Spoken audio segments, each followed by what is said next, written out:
Be honest with me. What's the first thing you do when you wake up? Don't lie. I know what you do. You do what I do. What everybody does. Before you pee. Before you brush your teeth.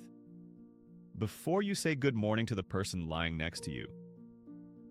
The person who chose to share a bed and a life with you. You reach for your phone. It's right there. On the nightstand, glowing, waiting, like a little rectangular girlfriend who never sleeps and always has something to show you. You pick it up, check the time, check notifications, check email, check Instagram, check the news, check the weather. Check Instagram again because you forgot what you just saw 3 minutes ago. 15 minutes. Still in bed, haven't spoken a word to the human next to you, but you already know your coworker went to brunch, your neighbor bought a boat, and a celebrity you don't care about is getting divorced from another celebrity you don't care about. Congratulations. You haven't even peed yet, and you've already given the best part of your morning to strangers. Tell me you haven't done this. You're at dinner. Your wife is talking. Something happened at work. Something about Karen. Karen did something. You don't know what Karen did because you stopped listening 45 seconds ago when your phone buzzed and you glanced down, just for a second. And now you're reading a comment thread about whether a hot dog is a sandwich. Your wife is still talking. You nod. You say, uh-huh. You say, that's crazy. You deploy the emergency, wow, really? The verbal equivalent of a screensaver. Your mouth is in the conversation. Your brain is in a debate about processed meat in a bun. She knows. She always knows. She stopped expecting your full attention sometime around 2019. She gives you the headlines now, not the full story. She edited herself down to fit your attention span, and she didn't tell you she did it.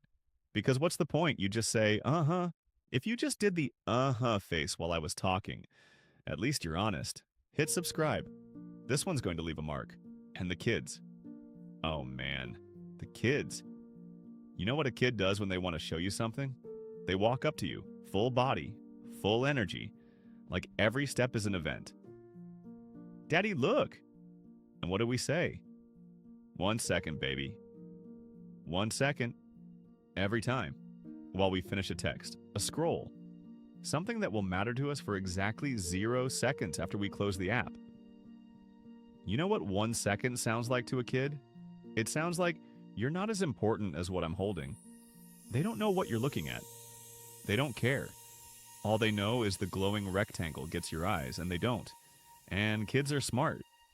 After enough 1 seconds, they stop asking. They don't cry about it. They just stop bringing you things. Stop telling you stuff. Stop expecting you to watch. And you don't notice. Because you're looking at the screen. I read somewhere, probably on my phone because irony is my religion, that the average person checks their phone 96 times a day. 96. Once every 10 minutes. 6 times an hour you choose the screen over whatever's in front of your face. And what are we looking at? Let's be honest. What is so damn important? A dog on a skateboard? A stranger's vacation? A comment section war between two people you'll never meet about something that doesn't affect your life? That's what's winning. A skateboarding dog is getting more eye contact from you than your own kids. And we know. We all know. We say it out loud. I should put this thing down.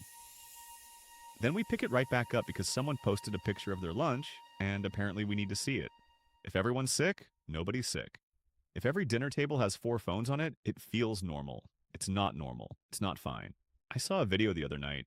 Some old man talking to his son. The son is mid-40s, sitting right across from him, on his phone the whole time, scrolling, nodding, doing the uh-huh thing. I hate that I recognized it. The old man reaches over. No drama, no raised voice. He just covers the phone with his hand and says, "Your phone will always be there. I will not always be here." I put my phone down, just sat there, staring at nothing, like someone unplugged me. My wife walked by. You okay? I said, yeah, in a voice that clearly meant, no, I just got destroyed by a 60-second video and I need a minute. Because that old man said the thing nobody says, the obvious thing. The truth's so simple it sounds stupid until you hear it. The phone will always be there. The people won't.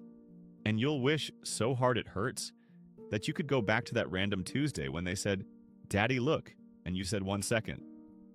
You'll want that second back. You can't have it. You spent it on a skateboarding dog.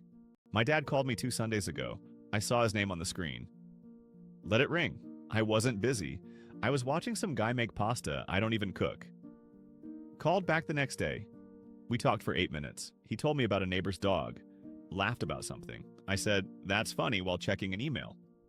8 minutes between emails. For my father. And here's what scares the shit out of me. I don't know how many of those calls I have left. Nobody does. There's no app that says, "You have 364 phone calls remaining with your father." Would you like to actually listen to this one? If there were, I'd answer on the first ring. Sit down.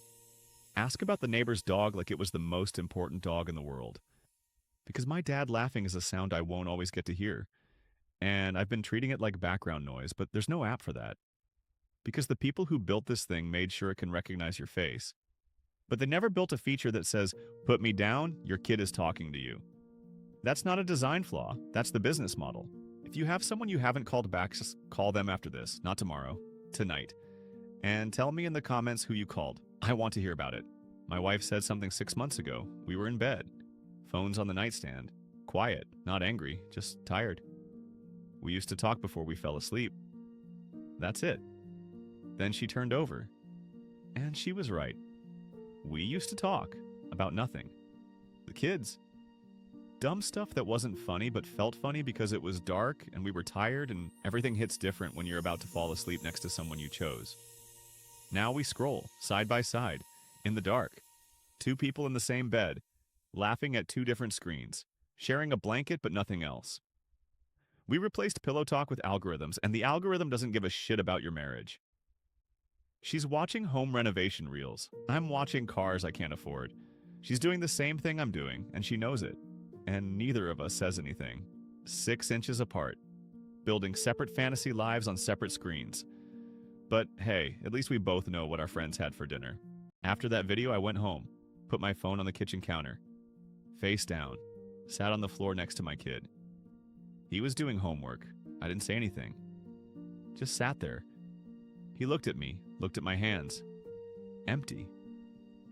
"Dad, you good?" "Yeah, just wanted to sit with you." He didn't say anything for a second. Then he started telling me about his day. Not the headline version, the full version, the one he stopped giving me because I was always half listening. Some kid at school put a Cheeto in his ear and had to go to the nurse. His teacher said something funny about dinosaurs. He's worried about a test on Friday, and I listened. Actually listened. Not listened. I looked at his face, heard every word, was actually there. 20 minutes, that's all it was. Best 20 minutes of my week. Free. No subscription, no auto renewal, no screen. Just a kid who was happy his dad finally looked up. My phone was on the counter the whole time. 11 notifications when I picked it back up. None of them mattered. None of them ever do. The phone will always be there. They won't. Look up. WrathNero. That's all I got.